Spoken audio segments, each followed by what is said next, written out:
Welcome, everyone, to this week's edition of the Commercial Real Estate 101 podcast. Good to see you all this fine afternoon. Today, what I thought I'd do is have a little bit of an update. I know we did a similar type of video earlier in the year when we started the firm. We kind of announced to people what we were trying to do.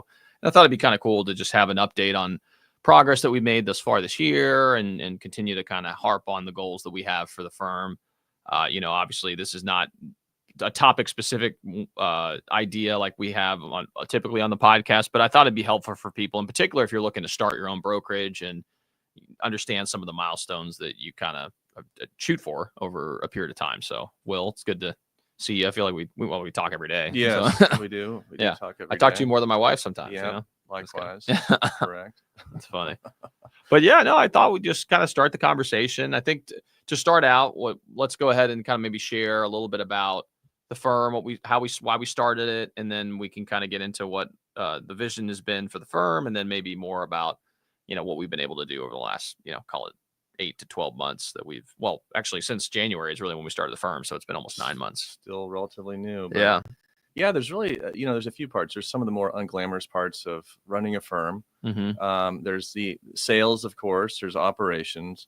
There's admin, and now I think what we're starting on is recruiting. Mm-hmm. And we have a promising person in the ranks coming up. Mm-hmm. But I think the first thing you got to do is you got to set up stuff like the bookkeeping, the utility, gas and utility accounts, make sure that's paid. And I think getting that administrative stuff up and running, but most importantly, of course, is sales, is revenue. And I think we've got a good start. Mm-hmm. We still need to keep pushing. Yeah. And absolutely. Yeah. And I think, it kind of goes back to the beginning where we kind of got together over the last year or so to discuss what that could look like as starting a firm.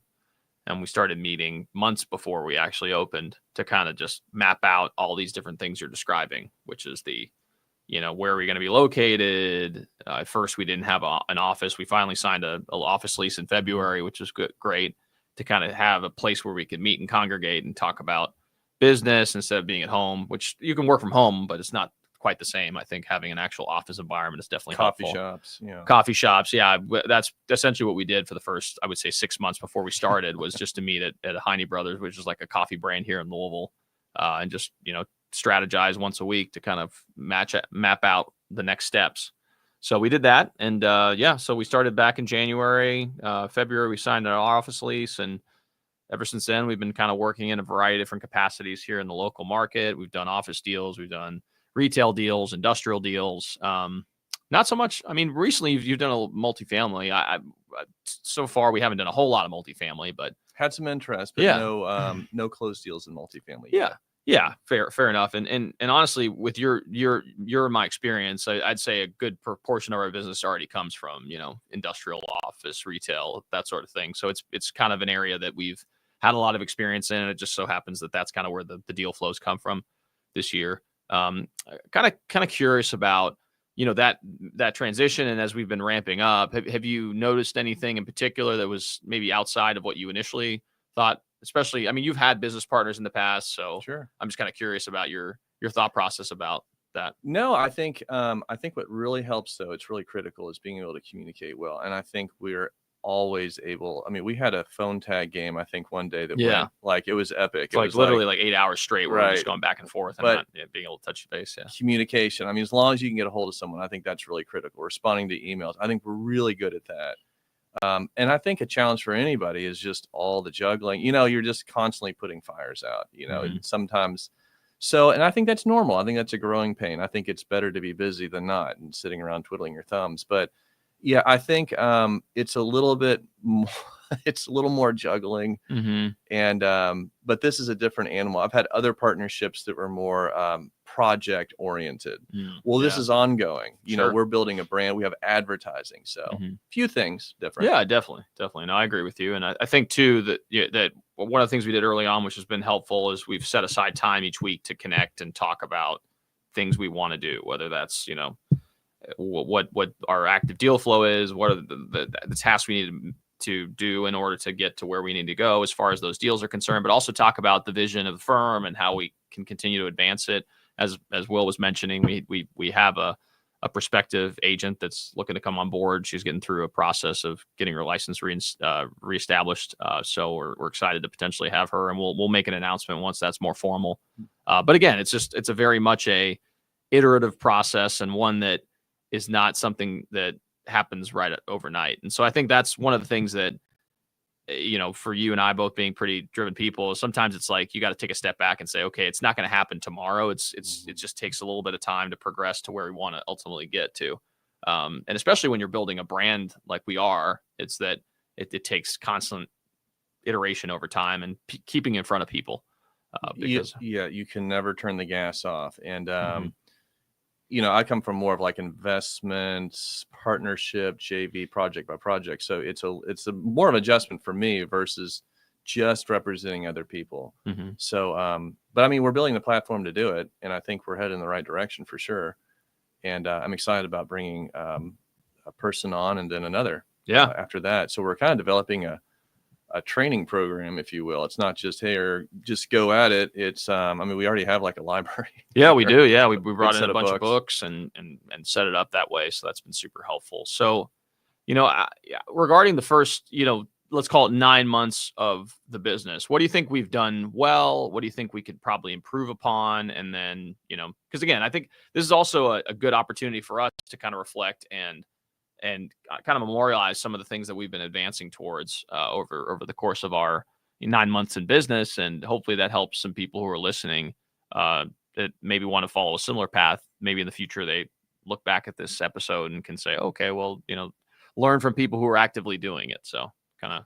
Yeah, I think, some of it, I think it has to be kind of just chaotic, because you have to go through it to determine kind of what lane you're going to be in. This is something I hear about, and I'll answer it as best I can. But people talk about in our business, they talk about, well, what are you? Are you just a retail broker? Or are you just a industrial broker? What do you specialize in?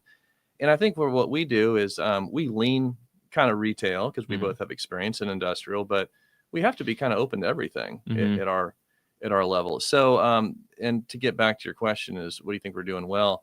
I think we're really good at emergency management, putting out fires quickly, last minute stuff. I think we're very good at pivoting and at reacting to it. Where I think we could work, and I think where everybody could work, is really just choosing a few solid things that we can say this is ours. Yeah. But again, that's kind of a good it does take time. Yeah. And I think one of the things that I've really liked that we've done recently is we've started a more formalized program of getting, and we do mailers. We've had quite a few people that we've seen that we know, like, and respect in the industry that have encouraged us to follow a similar path, because over time it really is a great way to generate business. We've started implementing a more formal process where we start sending out XYZ amount of letters, which again will lead to business, which is very helpful. To your point, I think getting systems and processes down is something that we have slowly started to implement as we've continued on in business. And I think it's going to be something we just continue to focus on over time to make sure that we continue to, have something that's scalable. Because at the end of the day, at some point, you and I are going to get to a point where we have a good base of team members, where we have a good book of business. And at that point, you have to become the leader and allow for the people under you to have those opportunities to grow, to expand in their career. And then you take on more of the, vision and growth of the overall legs of the table of the firm. Leadership. You're talking about leadership. Yes. And that takes time. Yeah. I definitely feel like we know what we're doing. We know the product well. Yeah. And that's great. I mean, that's a good starting point, because at the end of the day, I think, and that's one of the things when I started in the business, that's what I look for. I tried to find someone who knew what they were doing, actually did a good amount of volume so that they had those reps, because at the end of the day, there's no replicating deals. Like being able to be a mentor or be a mentee of someone who has that experience. They've gone through the ringer on different deals, both large and small, so that they have the broad base of knowledge that they can transmit and pass on to you as a broker. So I think that's something you can't replicate. And I think that both of us have pretty broad experience in those categories. I think we've seen we haven't done it all, but we've probably seen it all. We've seen just about everything. Yeah.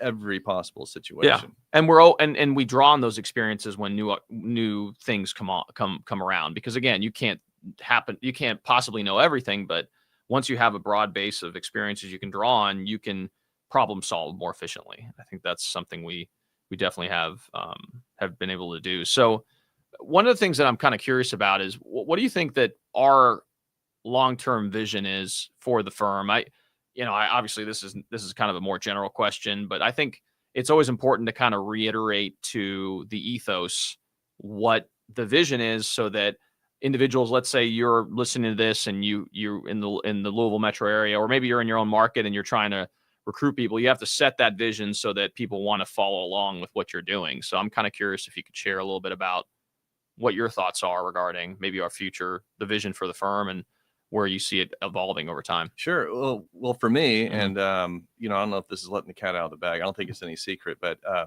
we're a boutique firm, and we can do the service lines. We can transact. We can represent you for buying and selling commercial real estate, Mhm. for leasing, even for property management.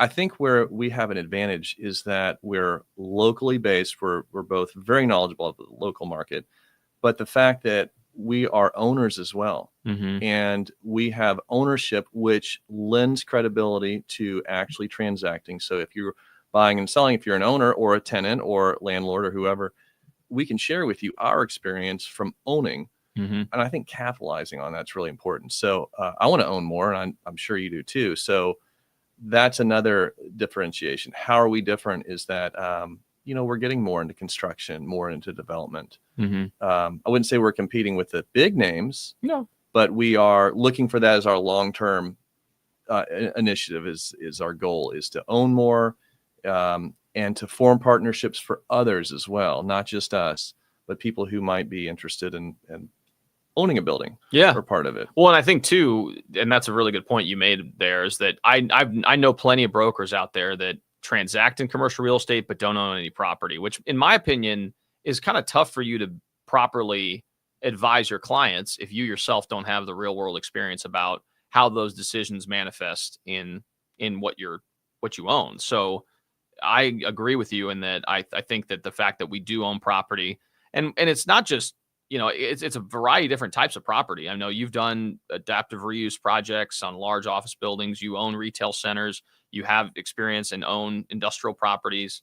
I've done a lot of, I'm starting to do more adaptive reuse and retail, and have had experience in multifamily. So all these broad base of experiences allow us to better advise our clients. And not only that, but for the agents that ultimately decide they want to come on board, we can advise them on ways that they can themselves own real estate, because not only is it a benefit for you and your clients, because again, you can better advise your clients, but it's also a way for you to build generational wealth. But at the end of the day, I mean, that's why we do what we do. We try to, obviously we love helping our clients succeed. And I'm a big advocate for entrepreneurship. We're both entrepreneurs, so we love seeing entrepreneurs take that next step. And if we can play a small hand in their growth, I mean, that's in my opinion gives me great joy in my life. But also too, I mean, it's an opportunity for you to build something of significance for your family, such that your kids and your grandkids thank you for the efforts that you put in early on in your career. And so, I'm hopeful that the people that ultimately join our firm, at least, have that opportunity, and we can help foster that within them. So, yeah, that's definitely insightful there. So, another thing that I'm kind of curious about is what are some of the things that we've been doing, let's say over the last 3 to 6 months, that to essentially set up processes and systems such that we can get people up to speed quicker. Because I think that's one of the challenges that really anyone faces, is that you kind of just come into an environment and you're drinking water through a fire hose oftentimes. So I'm kind of curious if you can share a little bit of insight Sure, regarding that. yeah, it's another good one Mm-hmm. to think about. And you're right, emergency management response, the squeaky wheel gets the grease, Mm-hmm. But systems are put in place, so it really automated, so you don't have to, I talk about this a lot, ride the emotional wave of like ups and downs. You just follow the plan. That's what the design is for. But you come in, let's talk about specifics. A CRM will do that. So if you any CRM, you can even make your own with Excel or Mm-hmm. Google. But the idea is that you systematically approach the business.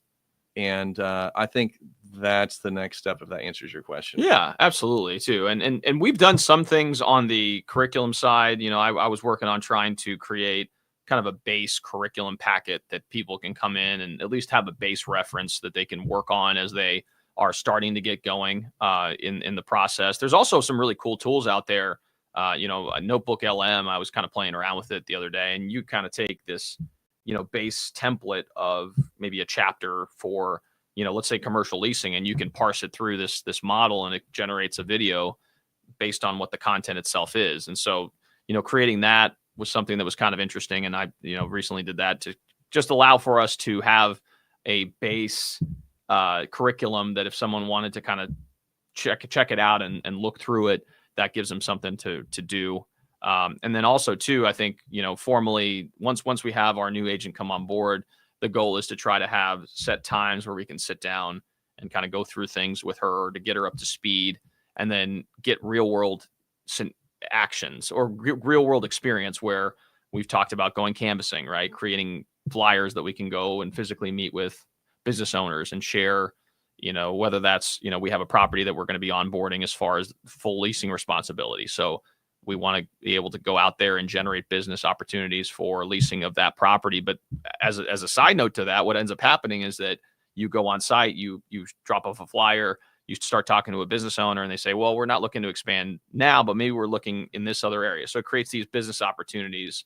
Or I know Beth Azor talks about it. It's Leasing Karma, was it? I can't remember. Yeah, I forget. She's got 2 really good books. Yeah, she's got phenomenal. We were just looking at it the other day. Actually, right here, just this morning, we were talking in our about it. library. So, yeah, so opportunities that stem from activity in the marketplace, and so we're very much advocates of that, and we love to be able to kind of showcase how this business is done in that manner, so that the agents that ultimately come on board with us are able to get ramped up relatively quickly. And I think one of the things that I kind of want to ask you about is, what are some of the challenges early on in the business, and how we've kind of structured our conversations with people who have been interested in the business starting to come Sure. out. Yeah, that's it. Well, yeah. So one of them is, I think one thing in full disclosure is people have been interested in saying, well, hey, I'd love to do 2 different kinds of businesses. I'd like to do residential and I'd like to do commercial. And there's firms out there, more power to them, but we believe in focus. Mm-hmm. We believe, and I've said it before, is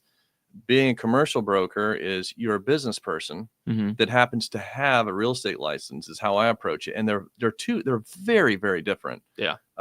So I think first and foremost is the focus just on commercial. The idea that you just have to know a little bit more about business, and it's not overly complex all the time, Mm-hmm. but just getting a few basics about how to read a balance sheet or a T12, for example, and some of the other real basic metrics and terminology. Yeah, absolutely. And 2, having that focus and also understanding that results don't come overnight, which, I think I've definitely had conversations with younger agents, and I know you have as well. We've had them together where we share some of those insights early on about the early struggles in brokerage. I think my first year I did about 13 grand, then it was 40, and then it barely just over 50 or 60. I can't remember exactly. So it took me a couple of years before I really even started making any sizable amount of money. And so I think sometimes there's this expectation from, newer people entrance into the business that they're just going to hit the ground running from day one. And not to say you can't, but it's better to plan for the worst and hope for the best than it is to hope for the best and ultimately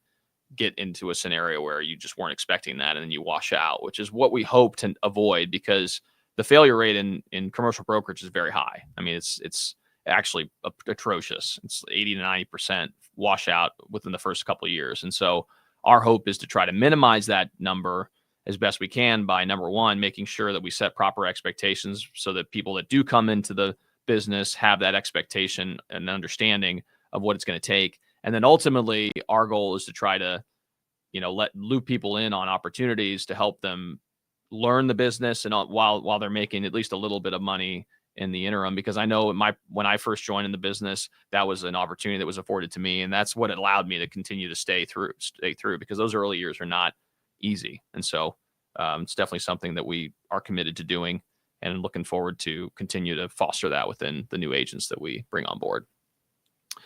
And then one thing I kind of wanted to share, just out of, kind of more generally, is, the here in Louisville, and the demographic shifts in other markets is pretty fascinating. But here, particularly in Louisville, we've had a large population growth, in particular in the Latin community, and I've noticed that over the last several years that shift has occurred even more drastically. We've had, I think, just here in Louisville, we have the largest Cuban population outside of Louisville, or outside of Florida, at just over 50,000 people that now call Louisville metro home. And so what ends up happening in these types of environments is you start having all these services that branch off around that population growth. And I've noticed in our market that it's been very challenging, at least for me, to help service a lot of the business, because I don't know if it's definitively true, but I know it to be pretty close to true that unfortunately, I'm the only commercial broker in town that strictly focuses on commercial real estate and also speaks Spanish. And we see a huge need in that sector for experienced agents that can help service these types of opportunities. And these opportunities are pretty large, because you're starting to see these well-established businesses now start to grow and expand within not only just that community, but also the broader population as a whole. And so some of these businesses are very well established and very large, and it's much easier for someone to be able to service them once they can speak the language. So it's almost like a PSA I wanted to say. We've been trying to recruit someone who has a vision for growing within this particular firm, that also happens to be bilingual, and they're passionate about helping business owners. We'd very much like to talk to you about potentially having you come on board and maybe growing as part of this firm. So I wanted to share that real quick. It's kind of unrelated to what we were talking about, but it's part of, I guess, the overall growth strategy for the firm. So, well, the last thing, and we wanted to keep this relatively short because I know it's more of just an update episode today, but again, it's always good to kind of get us out in front of the public and just let people know about what we're doing. And so, where do you see us maybe over the next 6 to 12 months? Like, what do you think are some of the initiatives that we want to take on? And then obviously maybe in 6 months, we'll do another update and see how we did, Sure. And again, nothing, nothing revolutionary, but the idea of having just really assimilating to the system. Mm-hmm. I think, that I don't know if you have it, but I've been really trying to implement this daily scorecard. Yeah. And the scorecard it's nothing really special. It's just basically how many different categories of things you're soliciting on, like outgoing calls or touches or mailers or whatnot. Michael Bull does that. Even if he closes this huge deal at Bull Realty on his show, I've heard that he does is he'll go right back in the office to have that kind of disciplined, almost a robotic approach to the business. Yeah. That to me is the mark of making it. I don't even care about productivity. I Mm-hmm. care about the habits, because if you control the habits, Mm-hmm. you're going to get the outcome. And that's really hard to do. A lot of this business is it's like a train on a little track, a toy train. It goes off the track. You got to put it back on. Mm-hmm. And really that's all it is. It's emotionally kind of difficult to do that because you can get swayed. So sticking to a specific plan for me is what I see as a vision. That's great. Yeah. And being able to translate that into the people that ultimately come on board. And to your point, I think in any business, the blocking and tackling is business generation. So finding opportunities and then sifting through those opportunities and ultimately getting them to the finish line where revenue can come in. And a lot of people try to make business more complicated than it is. I'm 100%. sure there, there's very nuanced businesses where the details and nuance of it can be complicated, but at the end of the day, it's money in, money out. So what type of opportunity can you generate for the firm? And the way you do that is by tracking the activity you do and then seeing what areas of that activity produce fruit and what doesn't, and then refine your efforts to focus in on the stuff that works, then it doesn't. And the only way you can do that is by tracking your activity. And so to your point, creating systems and processes to be able to determine, okay, well, if I have 5 conversations, that leads to one deal. That one deal leads to XYZ amount of revenue. You back out from there and you start creating a viable business long-term. And so that's definitely something that we we want to incorporate within our business in a little more formal way. And who knows, maybe that's more something we have as far as we've talked about in the past, like coach or whatever, but something that allows us to kind of formalize that process so that we can ultimately provide that to not only ourselves but our agents. So all the greats do it. I just don't see how you can't win. Like if you just do the work, we've heard this is a numbers game. I've heard that over and over again. It's truly a numbers game. So, and it's pretty routine, even though there's some situations like it's an estate or, it's in forbearance or there's some kind of problem foreclosure. It's relatively the same. It's real estate. It transacts relatively the same. There's only so many scenarios. So why not have a systematic approach that you have on the front end, getting the business, managing the business, and closing it out? Definitely. It's my goal. That's great. Well, I want to keep it somewhat brief. We're at 25, almost 26 minutes now. So, I mean, I hope you guys gained some value from this video. It's not quite as, formal as previous episodes, but I thought it was just more a good opportunity for you guys to keep up to date on what we're doing as a firm. We do have aspirations to continue to grow this firm. And if there's any of you out there that have any interest in considering a career in commercial real estate or wanting to join a growing firm in our market, don't hesitate to reach out. My number is 502-536-7315. And my email is Raphael@sumcg.com. If you want to contact Will, do you want to share your contact just in case? Sure. 502-767-9958. And then same email, but it's will@sumcg.com. Yes, absolutely. And if you guys have any questions too, I mean, one of the cool things that this podcast has afforded us is that we get to connect with people from literally all across the country. And so I've had people reach out to me from all across the US, Canada. I've even talked to people internationally, which is pretty cool. So again, if you guys have any questions about even growing a firm in your local market, happy to share any insights we have as far as the pains and the growing pains we faced and any other insights we can share about best practices to doing so. Because again, I think commercial real estate truly doesn't necessarily have borders. I mean, we really want to be able to create a community of people that help each other out. And hopefully that's, something we can afford you all. So thanks again so much for tuning in. If you guys like this channel, please like and subscribe. It makes a big impact on our ability to reach a broader audience. And we greatly appreciate the support. Along with that, if you guys are listening to this in a podcast format, whether that's Apple Podcasts or Spotify, please, please, please leave a 5-star review.